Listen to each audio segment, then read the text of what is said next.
Hello, Julie. Hello, Carolyn. Oh my goodness, I hope you had a very Merry Christmas and a Happy New Year. I did. Yes, Oh, I did. good. I read tons of books. Me too. Me Yes. too. Yeah. And I hope all of you had also had a very Merry Christmas and a Happy New Year. But here we are, Here we are, back. back and raring to go. So yes, you all know it's Tuesday. And Tuesday is the day Julie and I sit here in this lovely library and I review some books. And so anyway, I hope everybody had a very lovely Christmas and a Happy New Year. But it's good to be back. It is good to be back. And we got so many books while we were gone. Wow. Oh my gosh. Remember all those books we were waiting for that were on back order? They're here. They're here. Yes, they are. Good. And look at these. Yes. Oh gosh. Going Rogue. Janet Ivanovich. I know, a new one. A brand new one. God, isn't she nice I know. looking? She's pretty. and it's Stephanie Plum. Yes. Going Rogue. Well, you know Stephanie. I think she already went rogue a long time ago. Right. But this one is really Rise and Shine 29. So that's really good. This is her newest one.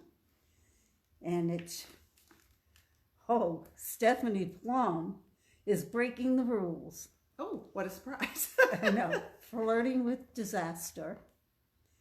And shows who's boss in the latest smash hit from #1 New York best-selling author Janet Ivanovich.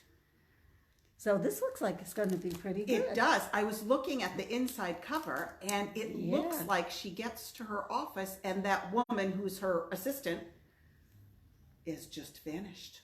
Oh my goodness. Yes. Connie Rizzoli. Wow. Who's the most reliable assistant in the city. Just hasn't shown up. I know. Wow. Yes, you're right, Stephanie. Something is amiss.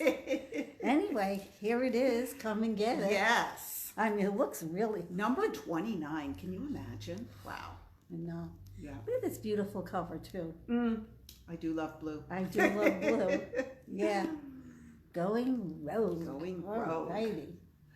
Oh, and Nora Roberts. Oh, finally the third in the trilogy. Everyone has been waiting for this. Oh, yes, A Dragonheart Legacy. This is book 3. Yes. Oh, it's been a long time coming, hasn't it? It has. I think that this was one of those back-ordered books. Oh, Yeah. boy. But what a beautiful cover. It is. And intriguing. The choice. It's one of those speculative fiction ones that's kind of set a little bit after the world went crazy. And yes. Wow. Well, this is the conclusion of the epic trilogy from the #1 New York Times best-selling author.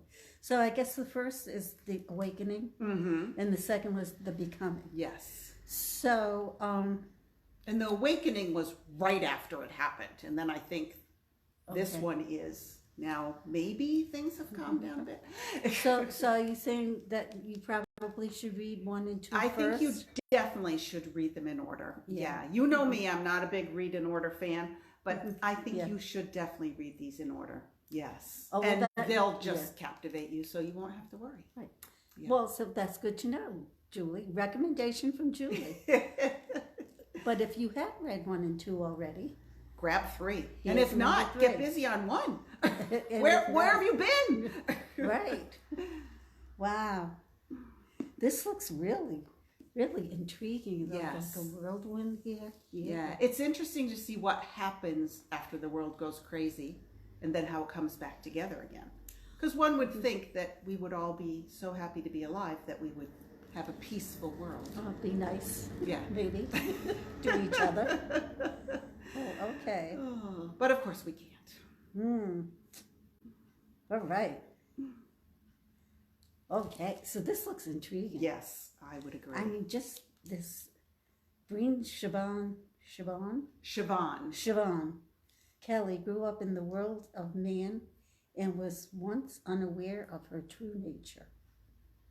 Now she is in Tellamum, trying to heal after a terrible battle and heartbreaking losses. Intriguing? Yep. Yes, I would guess so. All right. Good for a rainy winter day. Absolutely. Oh, and Ian Rankin. Oh, Inspector Rebus. Oh, is that good? See, I know nothing about him. Oh, my. Inspector Rebus. Oh, God. So many good books to read, Oh, yeah. little time. But anyway, this is Inspector Rebus gets better and better and better. I'm taking from the term inspector that this is British, Irish, Scottish. Yes. Yeah. Yeah. Yeah. Inspector Rebus is, he's been a character for Ian Rankin for what? So this is good that he's still around. Oh, good. Right. Oh, no. And John Rebus stands accused on trial of a crime that could put him behind bars Oh, dear. for the rest of his life. Well, it's not the first time the legendary detective has taken the law into his own hands, though it might be his last. His last. Oh, good. Oh. Now, do we have to read these in order then? I don't think so. Don't think so. I don't think so. Yeah. But, since he is so prolific, I think each one of them is like a standalone, Mm-hmm. different, Different crimes, Yeah. but you don't have to read them in order. No. Yeah. And then he also writes as Jack Harvey, Ah. he's also a good writer. Yeah. So anyway, this looks intriguing. I think so. If it's too. not here when you come to get it, It might be in your hands. Julie will call me up and say, "Get this over here." Anyway, it just looks so good. It does. Yeah. A heart full of headstones makes me think the crime was a murder, maybe? Oh, I'm sure it was. You're sure it was? I'm sure it was. Yeah, and perhaps taking place in the cemetery. Ooh. Ooh, yeah. Oh, in secluded cabin sleeps 6. Oh my God, Lisa Unger. I'm currently reading this book. You are. Yes, it's very good. I am a third of the way through and I started yesterday. Wow. Yes. Wow. Well, Yep. 3 couples rent a luxury cabin in the woods for a weekend getaway to die for. In this chilling locked room thriller. Wow. What could be more restful, more restorative than a weekend getaway with family and friends? Well. Therein is the tag. And you're in an isolated luxury cabin in the woods. Wow, Yeah. this sounds... It is. It's quite intriguing. quite Yes. I have intriguing. my own theories as to what the secret may be, because there's obviously a secret that people are willing to die for or be killed about, one or the other. Wow. So I have my theories. I'll see if I'm right, because at the beginning of the book, under the Christmas tree, are from Santa, but no one knows who Santa is, are those DNA test kits. Oh my goodness. Yes. And as So- far as we know, no one takes them. But Wow. that's as far as we know. We skipped from Christmas to Secluded Cabin Sleep 6. So Wow. we'll see. Wow. There must be a family secret. Wow, because it says here, this dreamy weekend is about to turn into a nightmare. Ah, A deadly storm is brewing. Now, if that doesn't whet your appetite, I don't know. I what- told you, third of the way through. I just can't put it down. Oh, wow. I love this. No, I can't take them all. You can't take them all, that's right. So you could review one of them on Saturday, read the first page for us for that's Sneak right. Peek Saturday. Sneak Peek Saturday Yes. coming up. Okay. Yes. Yeah. All righty. Oh, And you then- want your oldie but goodie? You left it over here. So my oldie but goodie is one of my favorite books that I have read, and I have a lot of favorites, but this is an extreme. I know favorite. one of our watchers in particular would agree with you. When she sees what it is, she will agree with you. This is The Extraordinary Life of Sam Hell. And it's by Robert Dugoni, who is a very prolific writer. And he writes about a lawyer, and then there's the Secret Service agency agents, and he's just a really good writer. But this particular book is about a young man who is born with an astigmatism in his eyes. They're red. So he goes through his life with a good part of his life, especially when he's younger, of people accusing him of being a devil and blah, blah, blah, blah, blah. Ah, yes. You know.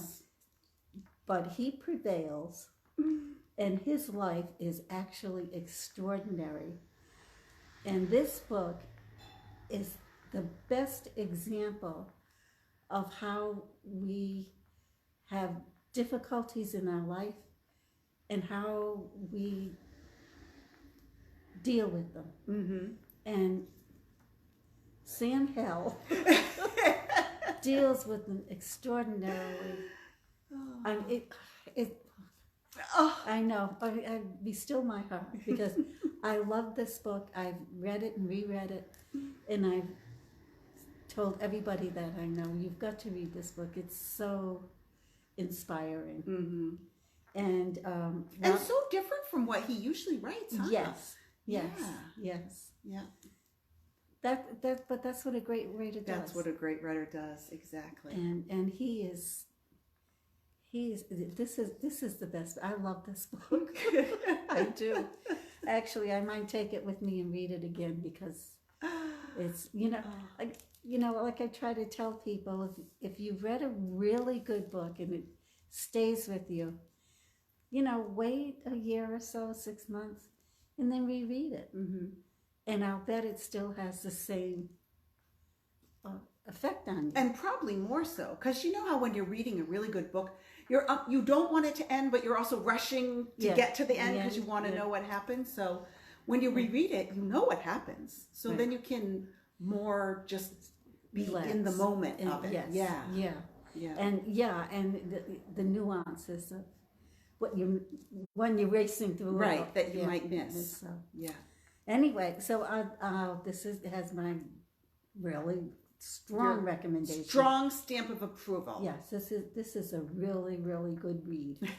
So, all right. So that's it for this Tuesday. Yes. And so welcome back, everybody, and we'll be here next Tuesday. And don't forget to tune in for Sneak Peek Saturday. Thank you, Carolyn. Thank you, Julie.